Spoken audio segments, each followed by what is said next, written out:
Bonjour, là je vais vous montrer comment les fréquences de la lumière, donc la lumière c'est des ondes électromagnétiques, comment les fréquences de la lumière influencent très fortement la croissance des plantes. C'est pas nouveau, mais c'est bien de le rappeler quand même.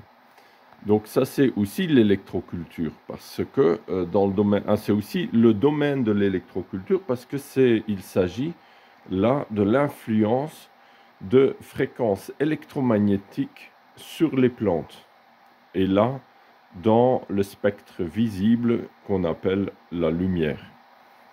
Il faut savoir, il y a plein d'ondes électromagnétiques en dehors du spectre visible qui ont aussi une très grande influence sur les plantes, mais qui sont beaucoup plus difficiles à appréhender naturellement. Donc là, regardez, ça c'est de l'ANET. Vous voyez là, et là c'est des tubes fluorescents. Donc voilà, c'était une marque Hydrofactory, n'importe, je ne vais pas faire de pub pour ça, mais n'importe. Mais c'est connu, des tubes fluorescents. Par exemple, là j'ai des néons tout à fait, des tubes fluorescents tout à fait classiques d'éclairage des ateliers, tout ça. Et là j'ai des LED. Vous voyez, là c'est un système à LED. J'en ai plusieurs les mêmes. Donc là j'en ai deux les mêmes. Et vous voyez là, vous avez du bleu, du rouge. C'est peut-être difficile à voir, mais c'est de la lumière LED. Je vais vous montrer la différence de croissance. Regardez, là vous avez, attendez, est-ce qu'on voit bien? Là vous avez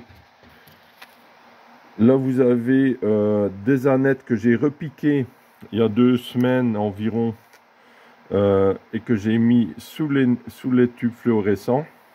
Et là, vous avez ceux que j'ai mis sous les LED. Ça n'a rien à voir. Hein. Donc, la même terre, le même terreau, les mêmes pots. Regardez la différence. Regardez, l'un est vraiment... il ne veut pas bien pousser. Il a des couleurs bleuâtres. Et l'autre est bien vert. Vraiment pousse très bien. Hein. Donc, le même terreau. Hein. J'ai déjà constaté ça plusieurs fois. C'est que les tubes fluorescents, c'est vraiment beaucoup mieux. Et une des raisons à ça, c'est qu'un tube fluorescent, c'est ce qui imite, on va dire, c'est beaucoup plus proche de la lumière naturelle qu'un LED. Parce qu'un LED, ça fait un pic comme ça de fréquence. Qu'un tube fluorescent, ça fait plutôt une courbe. C'est plein de différentes fréquences.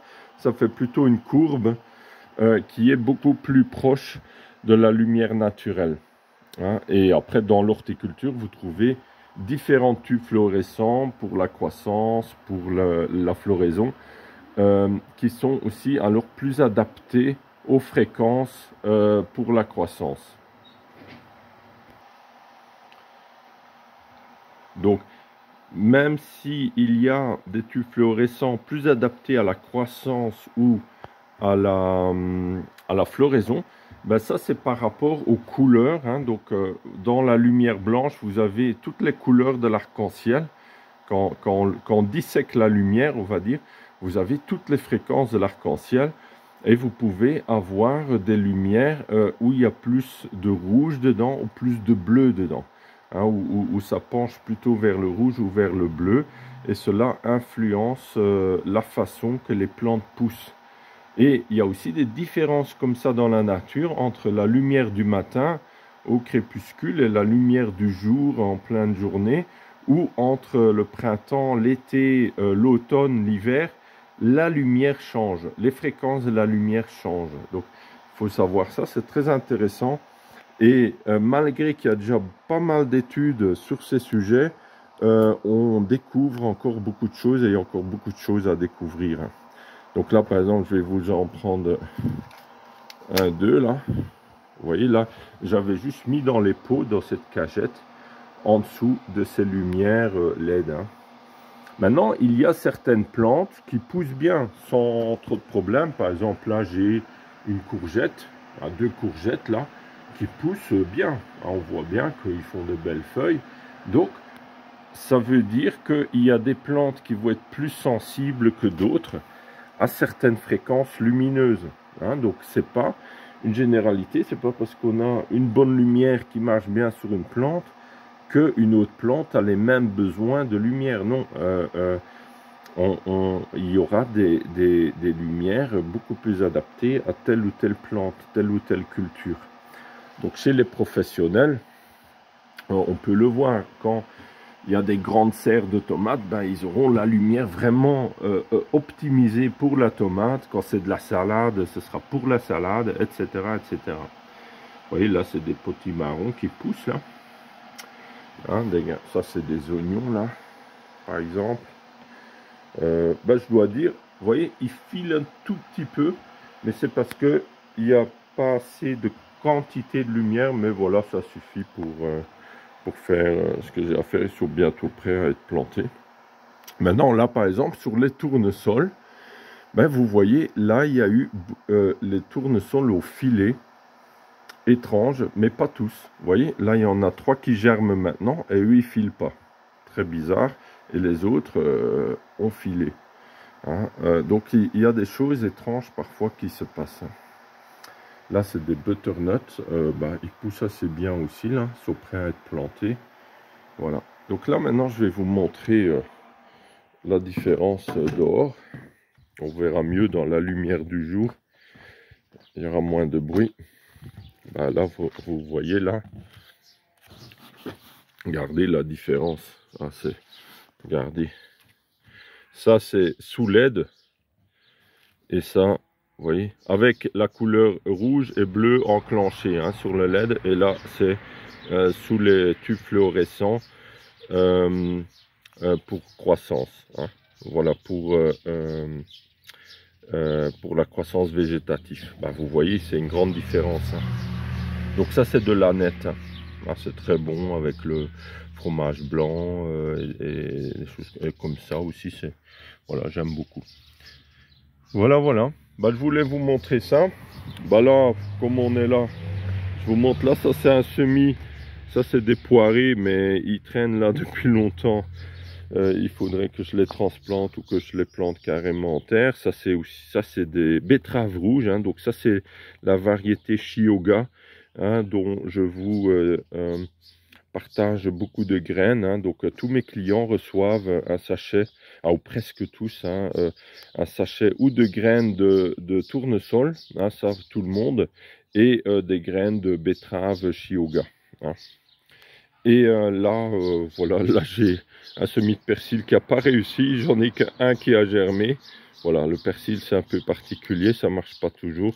Et là, vous voyez la nouvelle antenne. Hein, c'est une nouvelle antenne qui a l'air aussi quand même de bien marcher. Ah, après là, c'est pas un exemple dans ce pot, mais vous voyez, c'est un cylindre avec du cuivre torsadé.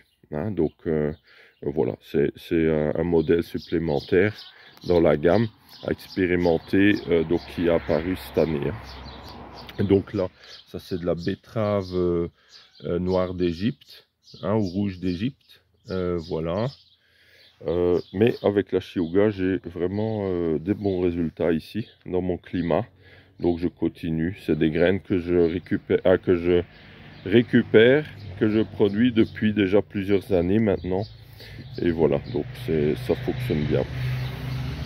On va regarder un peu le jardin, où ça en est. Comme je disais, hier, il avait gelé. Et hier, j'ai des canetons, hein, des petits canetons qui sont nés. Et aussi, j'ai eu 2 essaims. Hein, donc, plus le stage, c'était vraiment une journée à forte activité et une belle journée en plus. Regardez, là, j'ai des salades et des pois qui sont en train de pousser. Là, vous voyez, là, j'ai 2 plants de tabac, quelques plants de pommes de terre, des repousses, et sinon, c'est encore tout vide. Je vais planter ça là ces prochains jours. Là, j'ai aussi des pois. Là, j'ai une grande antenne atmosphérique. Et là, une serre avec aussi plein de semis qui sont prêts à être plantés à l'extérieur. Voilà. Mais il fait encore un peu frais le matin ici. Donc j'hésite encore un peu. Et là-bas, vous avez les framboisiers qui sont en pleine croissance. Je vous montrerai ça dans une prochaine vidéo. Ils sont impressionnants. Hein. Voilà. Et les quelques arbres fruitiers là. aussi qui sont aussi en pleine croissance et vraiment en pleine forme, hein. Voilà, voilà, ben on a fait un petit tour pour parler de la lumière et des fréquences. Par exemple, quand on voit un ciel bleu, qu'est-ce que ça veut dire? Ça veut dire que la lumière bleue nous est reflétée. C'est plutôt une énergie de fréquence dans la lumière bleue, hein, donc qui stimule la croissance. Ouais, voilà. Et on va dire, quand vous voyez une couleur, par exemple le vert, ça veut dire que de tout le spectre lumineux, vous avez la lumière verte qui est reflétée et les autres fréquences sont absorbées, hein. Donc c'est comme ça qu'on peut le voir. Par exemple, quand vous voyez là ce cône qui est plutôt rouge, ben ça c'est un vieux cône, hein, que je garde pour voir comment il vieillit à l'extérieur. Ben là vous voyez il est plutôt rouge, ben ça veut dire que les lumières bleues, vert, autres sont plutôt absorbées et le rouge est reflété et atteint votre œil, et donc comme ça vous voyez le rouge. Donc c'est quelque part, chaque objet est comme un filtre ou un objet d'absorption et de filtration de la lumière, dans le sens que comme un miroir va refléter toutes les couleurs, mais là les autres objets vous reflétez que certaines couleurs. Vous voyez, ils vont absorber plus ou moins certaines couleurs et donc influencer aussi comme ça leur environnement. Donc ce n'est pas juste la lumière comme vous voyez, des tubes fluorescents, des lampes qui vont influencer leur environnement, c'est en réalité chaque objet dans l'environnement, hein. Quand vous avez une plante, des fleurs, par exemple là vous voyez des iris avec des couleurs plutôt vers le bleu violet, ben cela va alors influencer l'environnement avec ces couleurs, hein. Ou par exemple quand vous avez des fleurs jaune, ben, vous allez influencer l'environnement avec la couleur jaune. Par exemple, il y a beaucoup à découvrir aussi autour de l'influence des couleurs sur les insectes, qui sont souvent très sensibles, et certaines couleurs vont repousser certains insectes. C'est connu avec le puceron, avec d'autres insectes. Par exemple, là, vous avez du jaune. Ben, cela est connu pour attirer ou repousser certains insectes, par exemple.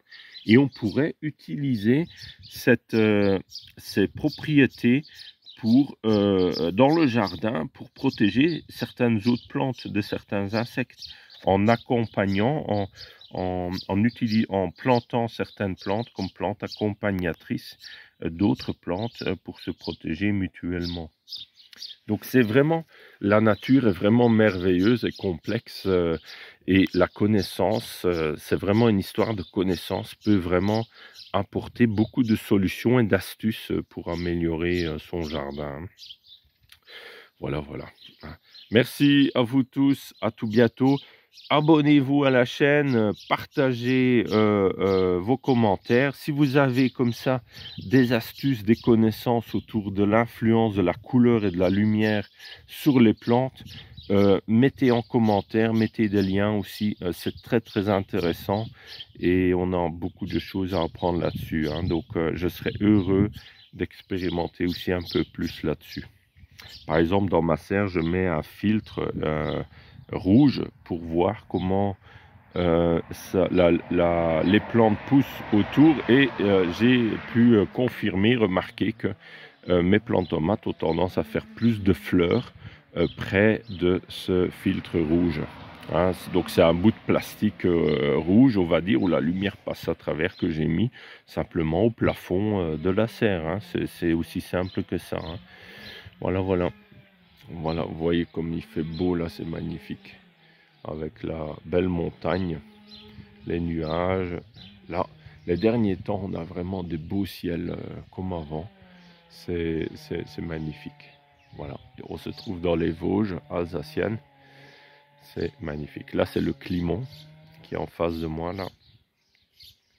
Là, vous avez un frêne qui pousse là.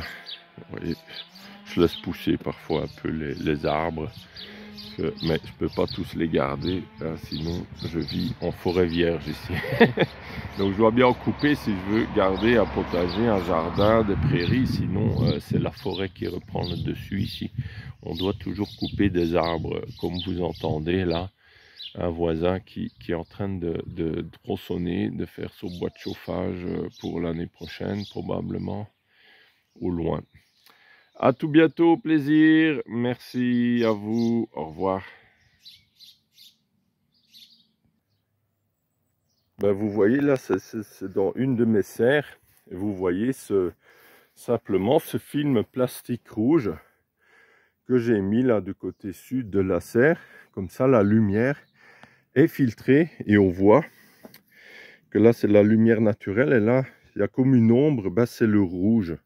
Et donc, ça va influencer cette zone ici autour, hein, dans la journée, sur, voilà, avec la couleur rouge. Donc là, j'ai planté aubergines. Et là, il y a plein de betteraves rouges qui repoussent. Il y a différentes. Il y a des salades. Vous voyez, là, il y a une tomate qui repousse de l'année passée. Hein, donc des graines, hein, qui sont auto-semées. Et là, ça, c'est des tomates plantées. Elles sont encore petites, mais là, ils commencent à pousser. Là, donc là, ça va pousser très vite maintenant. Ah, j'ai planté il y a quelques jours seulement. Donc voilà, voilà. Et là, il y a...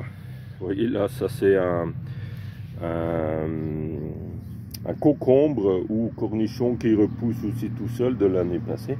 Hein, donc des graines, hein, qui sont ressemées. Ça c'est bien, ça, il n'y a presque plus rien à faire. Hein. Ça repousse tout seul. Et là, la première tomate, c'est un ami qui m'avait offert un plan. Et il y a déjà la première tomate en formation. Et là, des belles salades aussi, là, magnifiques. Hein, voilà. Voilà, voilà. À tout bientôt. Merci, au revoir.